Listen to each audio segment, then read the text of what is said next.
কিন্তু গতকালকে দেখলাম বাংলাদেশের একটা তথাকথিত নেত্রী নিরুফা, যার নাম, সে টেলিভিশনের মধ্যে বলতেছে যে হাদি একটা গিনিপিগ, তেলা পোকা ছাড়া আর কিছুই নয়।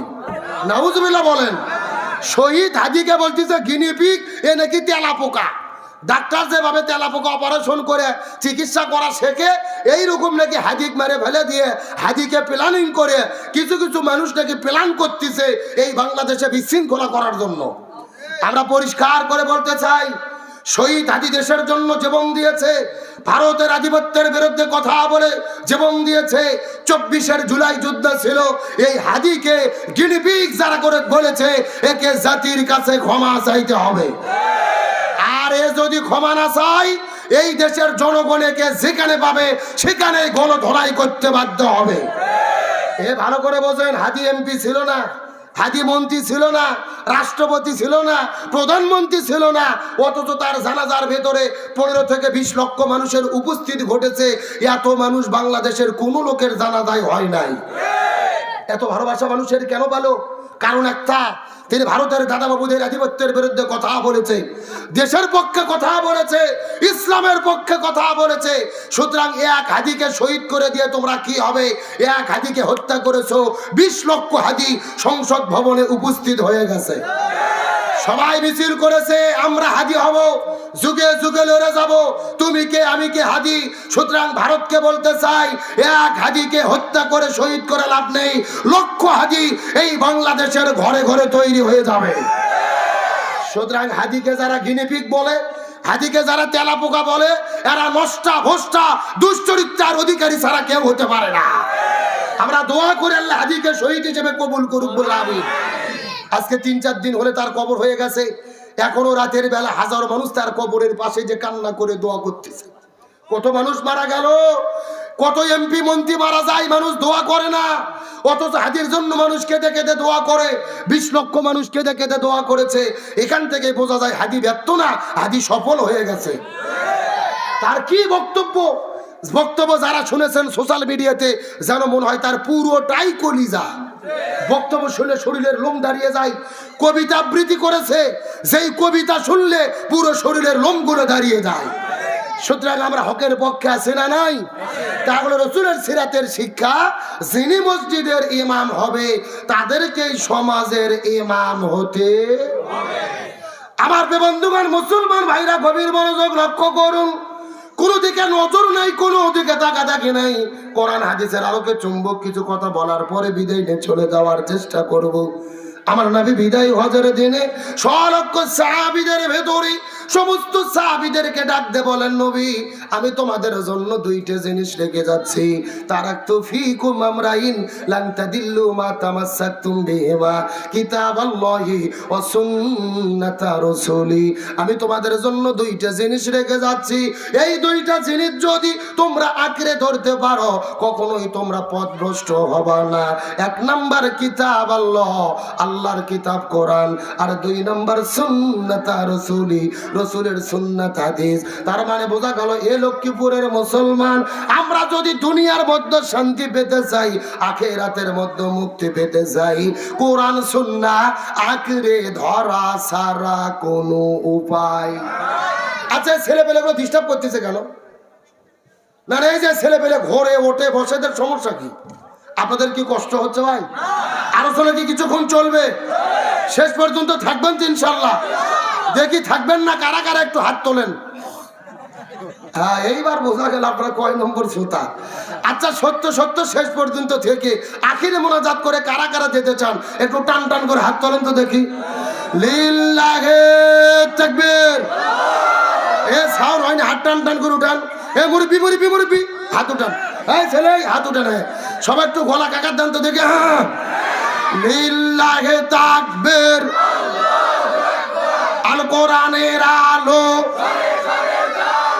আল হাদিসের আলো, দুনিয়ার মুসলিম, লিল্লাহে তাকবীর। আলহামদুলিল্লাহ বলেন। আপনারা সবাই কিন্তু হাত তুলে ওয়াদা করলেন শেষ পর্যন্ত থাকবেন। এখন না থেকে যদি উঠে চলে যান, ওয়াদা ভঙ্গ করা কিসের লক্ষণ? আর একটু জোরে বলেন, আপনারা কি মুনাফিক হতে চান? মুনাফিক হতে চান কি চান না, এটা মোনাজাতের আগে বোঝা যাবে। জোরে বলেন, কিসের আগে? খালি দেখেন উঠে উঠে কারা কারা চলে যায়, মনে করবেন এদের মধ্যে ভেজাল আছে। আল্লাহ তাআলা আমাদের শেষ পর্যন্ত থাকার তৌফিক দিক, বলেন আমিন। তাহলে চিৎকার করে বলেন, শান্তির জন্য কি লাগবে? আমার বন্ধুগণ, মুসলমান ভাইরা, গভীর মনোযোগ লক্ষ্য করুন।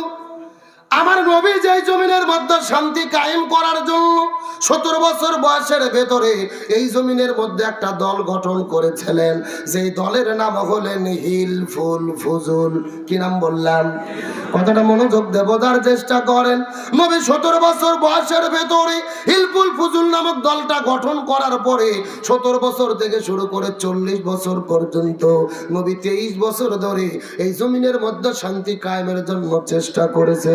কিন্তু দুর্ভাগ্যজনক ব্যাপার হলো, নবী 23 বছর চেষ্টা করার পরেও এই জমিনের ভেতরে শান্তি কায়েম করতে পারলো না। মুসলমান ভাইরা, বোঝার চেষ্টা করেন।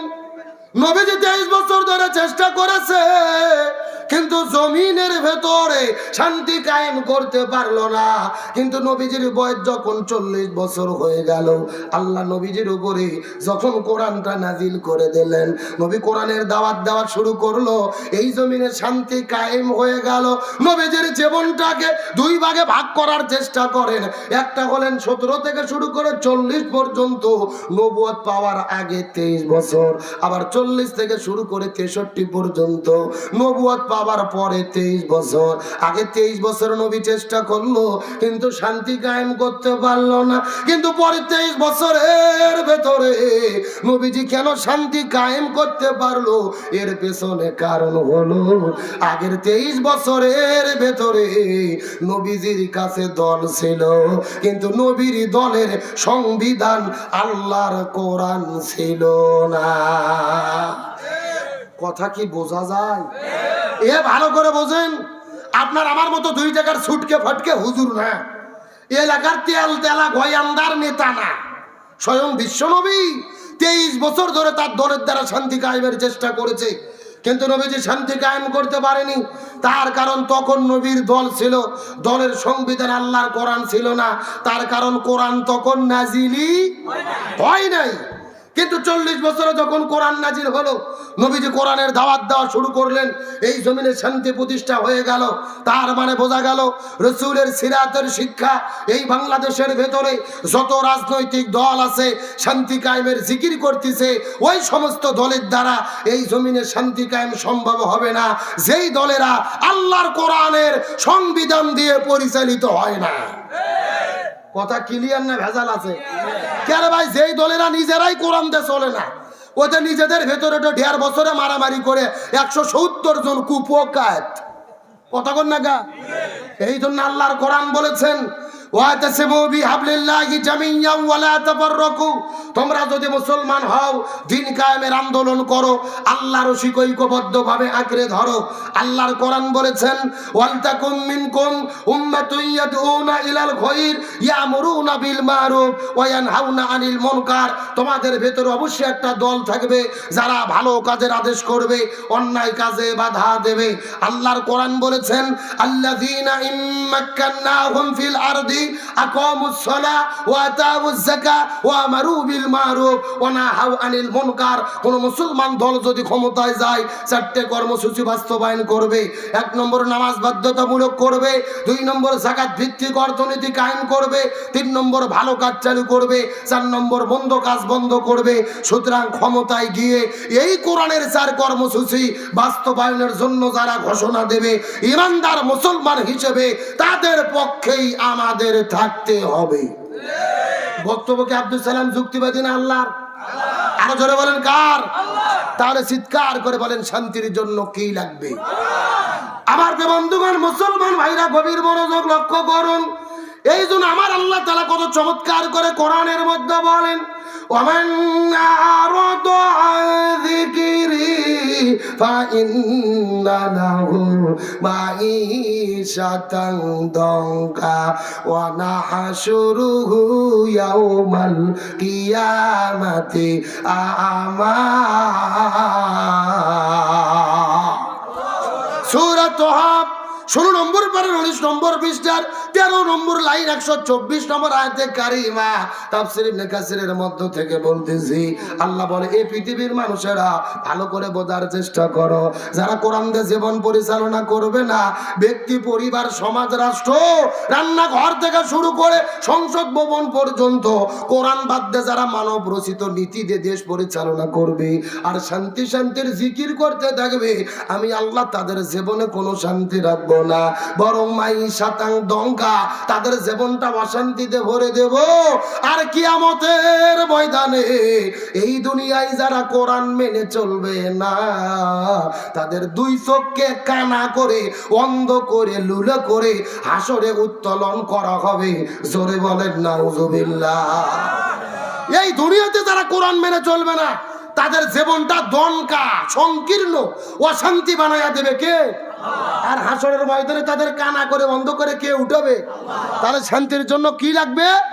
ফামান তাবিয়া হুদায়া ফালা খাউফুন আলাইহিম ওয়ালা হুম ইয়াহজানুন। লক্ষ্য করেন, এই যেখানে আপনারা লিখে দিয়েছেন আব্দুল সালাম যুক্তিবাদী পোস্টারের ভেতরে, আমি যুক্তি দিয়ে কিছু কথা আপনাদেরকে বুঝাই। মনে করেন যে বাংলাদেশের ঢাকা শহরে বিশাল বড় একটা পানির ট্যাঙ্কি আছে। জোরে বলেন কিসের ট্যাঙ্কি? ওই ট্যাঙ্কির মধ্যে থেকে পাইপ দিয়ে দিয়ে বাংলাদেশের 64টা জেলায় পানি সাপ্লাই দেওয়া হয়। কিন্তু ঢাকা শহরে যে পানির ট্যাঙ্কি আছে, ওই ট্যাঙ্কির ভেতরে একটা মরা বিড়েল মরিয়ে পচে গন্ধ উঠে আছে। আমার কথা বোঝা যায়? এখন একটা পাইপ আস্তে আস্তে আস্তে আস্তে আপনাদের লক্ষ্মীপুর দত্তপাড়াতেও এসেছে। এখন বলেন তো, পাইপ দিয়ে যেই পানি বের হচ্ছে, ওই পানি ভালো না গন্ধ? আরো জোরে বলে। এখন গন্ধ না পানি বের হওয়ার পরে লক্ষ্মীপুর জেলার যত বড় বড় হুজুর আছে, ইমাম, মসজিদ, খতিব, মুফতি, মুহাদ্দিস, ফকি, সব আলেমদেরকে ডেকে বলা হয়েছে, এই হুজুরের গোষ্ঠীরা, এই যে গন্ধলা পানি বের হচ্ছে, তোমরা ফু দিয়ে দিয়ে পরিষ্কার করো। হবে? হবে? আচ্ছা, লক্ষ্মীপুর জেলার হুজুর তো দূরের কথা, কাবা শরীফের ইমামও যদি ময়লা পানি ফু দেয়, পানি পরিষ্কার হবে? আচ্ছা বলেন তো, পানি পরিষ্কার করতে গেলে কি পরিষ্কার করতে হবে? ওই ঢাকা শহরের ট্যাঙ্কি পরিষ্কার করা লাগবে। এটা কি বুঝতে পেরেছেন? এবার আসল ওয়াজ শোনেন, আসল ওয়াজ। এই বাংলাদেশের শান্তি প্রতিষ্ঠার একটা ট্যাঙ্কি আছে, যার নাম হলো সংসদ ভবন। আরো ধরে বলেন। আর সংসদের ভেতর থেকে বাবার আইন, দাদার আইন, চাচার আইন, খালুর আইন, ফুপর আইন, কার্ল মার্ক্সের আইন, লেনিনের আইন, পুতিনের আইন, ধর্মনিরপেক্ষতাবাদ, জাতীয়তাবাদ, সোশ্যালিজম, ক্যাপিটালিজম, ভারতের আইন, ব্রিটিশের আইন, মানব রচিত তন্ত্র মন্ত্রকে জুতা এবং ঝাঁটাপিটা করে বিদায় করে যতদিন পর্যন্ত কোরআন সংসদে ঢুকাইয়া কোরআন দিয়ে বাংলাদেশ পরিচালিত না হবে, ততদিন পর্যন্ত এই জমিনের ভেতরে শান্তি আসতে পারে না, পারে না, পারে না। সুতরাং এই দেশ থেকে সমস্ত তন্ত্র মন্ত্রকে জুতা এবং ঝাঁটাপিটা করে বিদায় করে কোরআন পার্লামেন্টে ঢুকাইয়া কোরআন দিয়ে বাংলাদেশ পরিচালিত হোক, এটাকে আপনারা চান? কারা কারা চান? দুটি হাত আল্লাহকে তুলে দেখান।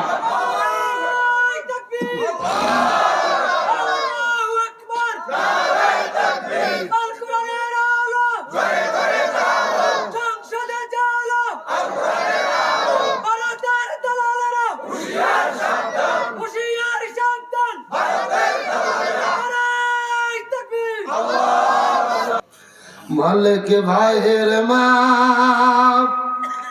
সাইদ ভাইয়ের মা, সাবির ভাইয়ের মা, আদি ভাইয়ের মা, তোমরা বড়ই ভাগ্যবতী, আনলে ধরাই দিনের জ্যোতি, সালাম জানাই তোমায় ফেরেশতা মা, সালাম জানাই তোমায় ফেরেশতা। মালিক ভাইয়ের মা, সাইদি ভাইয়ের মা, সাইদ ভাইয়ের মা, আদি ভাইয়ের মা, তোমরা বড়ই ভাগ্যবতী, আনলে দাঁড়াই দিনের জ্যোতি, সালাম জানাই তোমায় ফেরেশতা মা, সালাম জানাই তোমায় ফেরেশতা। আমার নবী হাদিস শরীফের মধ্যে বলেন, মান ক্বালা বিহি সাদাকা, এই পৃথিবীতে কোরআন দিয়ে যারা কথা বলে একমাত্র তারাই সত্য কথা বলে। তার মানে বোঝা গেল, কোরআনের বাইরে পৃথিবীতে যত কথা হয় মিথ্যা আর ভেজাল হওয়ার সম্ভাবনা আছে না নাই? এরপরে রাসূল বললেন ওমান আমিলা বিহি উজরা, কোরআন দিয়ে যারা আমল করবেন, জীবন পরিচালনা করবেন, আল্লাহ নিজের হাতে পুরস্কার হিসেবে তাদেরকে জান্নাতে ঢুকাইয়া দেবে। এরপরে রাসূল বললেন ওমান হাকামা বিহি আদিলা, কোরআন দিয়ে যারা জমিনের মধ্যে বিচার করে একমাত্র তারাই ন্যায় বিচার করে। তার মানে বোঝা গেল কোরআনের বাইরে পৃথিবীতে যত বিচার সালিশ হয় প্রত্যেকটা বিচারের মধ্যে ভেজাল হওয়ার সম্ভাবনা আছে না নাই? এরপরে রাসূল বললেন ওমান দা ইলাইহি হাদা ফাকাদ হুদিয়া ইলা সিরাতিম মুস্তাকিম, কোরআন দিয়ে যারা মানুষদেরকে ডাকে এবং এই ডাকে যারা সাড়া দেয় আল্লাহ উভয় দলকে সিরাতুল মুস্তাকিমের পথ দেখাইয়া দেয়। এখন আমি সেই বগুড়া থেকে সফর করে আপনাদের মধ্যে এসেছি, আমি সরাসরি কোরআন দিয়ে আপনাদেরকে ডাক দিতে চাই। সেই ডাকে কি আপনারা সাড়া দিতে রাজি আছেন? জোরে বলেন রাজি আছেন? যদি রাজি থাকেন গভীর মনোযোগ লক্ষ্য করুন। আমার নবী হাদিস শরীফের মধ্যে বলেন কোরআনের 4টে হক রয়েছে, এই 4টে হক যদি কোনো মুসলমান আদায় করে কোরআন তাদেরকে সুপারিশ করে জান্নাতের ভেতরে ঢুকাইয়া দেবে। আমরা জান্নাতে যেতে চাই কি চাই না? যদি জান্নাতে যেতে চাই কয়টা হক আদায় করতে হবে? আরো জোরে, জোর হলো না? গভীর মনোযোগ লক্ষ্য করুন। 1 নম্বর হক হলেন কোরআন পড়তে হবে, 2 নম্বর কোরআন বুঝতে হবে, 3 নম্বর কোরআন অনুযায়ী নিজে আমল করতে হবে, আর 4 নম্বর কোরআনের হক হলেন কোরআনের বিধান এই জমিনে বাস্তবায়ন করতে হবে। গভীর মনোযোগ দিয়ে বোঝার চেষ্টা করেন। আপনার ইমাম, আমার ইমাম, 4 ইমামের এক ইমাম, ইমাম আজম আবু হানিফা রাহমাতুল্লাহ আলাইহি যতদিন কোরআন পড়েছে তার কোনো বিপদ ছিল না, কোরআন বুঝেছে তার কোনো বিপদ ছিল না, নিজে আমল করেছে তার কোনো বিপদ ছিল না। ইমাম আজম আবু হানিফা রাহমাতুল্লাহ আলাইহি যখনই বলেছেন কোরআন শুধু পড়লে আর বুঝলে হবে না, এই কোরআন দিয়ে জমিনে বিচার ফায়সালা করতে হবে, তখনই ইমাম আজম আবু হানিফাকে জেলে বন্দী করে তার শরীরের ভেতরে বিষ প্রয়োগ করে পরিকল্পিতভাবে হত্যা করা হয়েছে। বিশ্বনবী মুহাম্মদ রাসূলুল্লাহ সাল্লাল্লাহু আলাইহি ওয়াসাল্লাম রাসূল যতদিন কোরআন পড়েছে রাসূলের কোনো বিপদ ছিল না, রাসূল কোরআন বুঝেছে, রাসূলের কোনো বিপদ ছিল না, রাসূল নিজে কোরআন মেনেছে, রাসূলের কোনো বিপদ ছিল না। যখনই রাসূল বলেছেন জমিন যার আইন চলবে তার, আল কোরআনের আইন চাই, সৎ লোকের শাসন চাই, এই কোরআন শুধু পড়লে আর বুঝলে হবে না, এই কোরআন দিয়ে পুরো পৃথিবী পরিচালনা করতে হবে, তখনই আমাদের নবীজিকে 3.5 বছর জেলে বন্দী রেখেছে, উহুদের ময়দানে দন্দন মোবারক শহীদ করেছে, তায়েফের ময়দানে রক্ত ঝরিয়েছে, 1 নয় 2 নয়, আমাদের নবীজিকে 27 বার হত্যার টার্গেটের শিকার করা হয়েছে। তার মানে বোঝা গেল কোরআন পড়লে বিপদ হয় না, কোরআন বুঝলে বিপদ হয় না, কোরআন নিজে মানলে বিপদ হয় না, কিন্তু কোরআন কায়েমের আন্দোলন করতে গেলে বিপদ হয়। এই বাংলাদেশের দিকে লক্ষ্য করে দেখেন, কোরআনের বাকি শহীদ আল্লামা দেলোয়ার হোসেন সাইদি রহিমাহুল্লাহ, আল্লামা সাইদি যতদিন কোরআন পড়েছে আল্লামা সাইদির কোনো বিপদ ছিল না, আল্লামা সাইদি কোরআন বুঝেছে তার কোনো বিপদ ছিল না, নিজে আমল করেছে তার কোনো বিপদ ছিল না। আল্লামা সাইদি যখনই বলেছেন কোরআন শুধু পড়লে আর বুঝলে হবে না, আল কোরআনের আইন চাই, সৎ লোকের শাসন চাই, এই কোরআন দিয়ে পুরো বাংলাদেশ পরিচালনা করতে হবে, তখনই আল্লামা সাইদিকে জেলে বন্দী করে 13 বছর জেলে রেখে জেল থেকে বের করে হসপিটালে ভর্তি করে ইনজেকশনের সিরিজে বিষ ঢুকায়া পরিকল্পিতভাবে হত্যা করা হয়েছে। তার মানে বোঝা গেল কোরআনের 4টে হকের ভেতরে প্রথম 3টে হক আদায় করলে কোনো বিপদ হয় না, কিন্তু 4 নম্বর হক আদায় করতে গেলেই বিপদে পড়তে হয়। এখন আমি আপনাদের জিজ্ঞেস করতে চাই, লক্ষ্মীপুরের মুসলমান, আমরা কি কোরআনের সুপারিশ নিয়ে জান্নাতে যেতে চাই? জোরে বলেন জান্নাতে যেতে চাই? তাহলে আজকের আলোচনার শুরুতে শপথ গ্রহণ করব, কোরআন পড়বো, কোরআন বুঝবো, কোরআন দিয়ে জীবন গড়ব, এই কোরআনের 4টে হক আদায় করতে গিয়ে নিজেদের জীবনের সর্বোচ্চ বিলিয়ে দেব, তারপরে কোরআন ছাড়া হব না। কারা কারা রাজি আছেন দুটি হাত আল্লাহকে তুলে দেখা।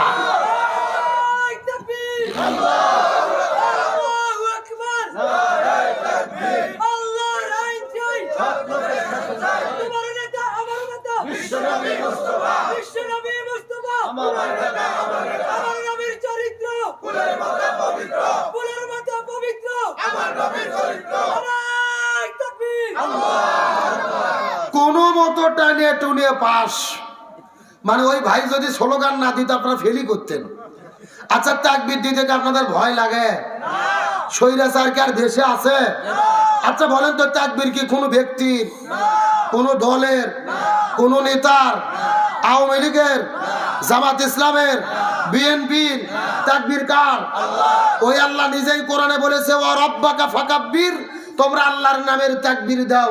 তার মানে বোঝা গেল নামাজ, রোজা, হজ, যাকাত যেমন ফরজ, আল্লাহর নামে তাকবীর দেওয়াও তেমনি রূপে ফরজ। সুতরাং তাকবীরের বিরোধিতা যারা করে আর তাকবীর শুনলে যাদের শরীরে চুলকনি শুরু হয়, এরা কখনো মুসলমানের বাচ্চা হতে পারে না। সুতরাং আজকের মাহফিলে আলোচনা চলবে যতক্ষণ তাকবীর হবে ততক্ষণ। রাজি আছেন তো ইনশাআল্লাহ? যে ভূমিকার কথা শেষ, এখন ডাইরেক্ট আলোচনা।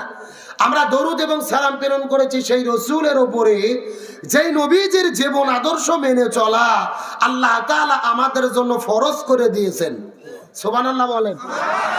একেবারে মূল আলোচনায় প্রবেশ করলাম। বাংলাদেশের 90% মুসলমান, অধিকাংশ মানুষের ধারণা রসুলের জীবন আদর্শ মানা হলো সুন্নাত, অথচ রসুলের আদর্শ মানাকে ফরজ করেছেন কে? আরো ধরে বলেন। তাহলে একজনও জবান বন্ধ রাখবেন না, সবাই মিলে চিৎকার করে বলেন রসুলের জীবন আদর্শ মানা কি? সবাই বলেন রসুলের আদর্শ মানা কি? ফরজ কি আব্দুল সালাম যুক্তিবাদীর কথাই হবে? সভাপতির কথাই হবে? ফরজ হতে গেলে হুকুম লাগবে কার? আরো ধরে বলেন। আমার প্রিয় বন্ধুগণ, মুসলমান ভাইরা গভীর মনোযোগ লক্ষ্য করুন। কোনো দিকে নজর নেই, কোনো দিকে তাকাতাকি নেই। কোরআন হাদিসের আলোকে চুম্বক কিছু কথা বলার পরে আপনাদের মধ্য থেকে বিদায় নিয়ে চলে যাওয়ার চেষ্টা করব। কথাগুলো সুন্দর করে বোঝার চেষ্টা করবেন। আল্লাহ নবীজির জীবন আদর্শ মানা আমাদের জন্য ফরজ করে দিয়েছেন। এই সম্পর্কে আমার আল্লাহ কোরআনের মধ্যে 1450 বছর আগে আল্লাহ তাআলা কত চমৎকার করে ঘোষণা করেন। আল্লাহ রাব্বুল আলামিনের ঘোষণা, ও আমার আতাকুমুর রাসূলু ফাখুযুহু ওয়া মা নাহাকুম আনহু ফান্তাহু।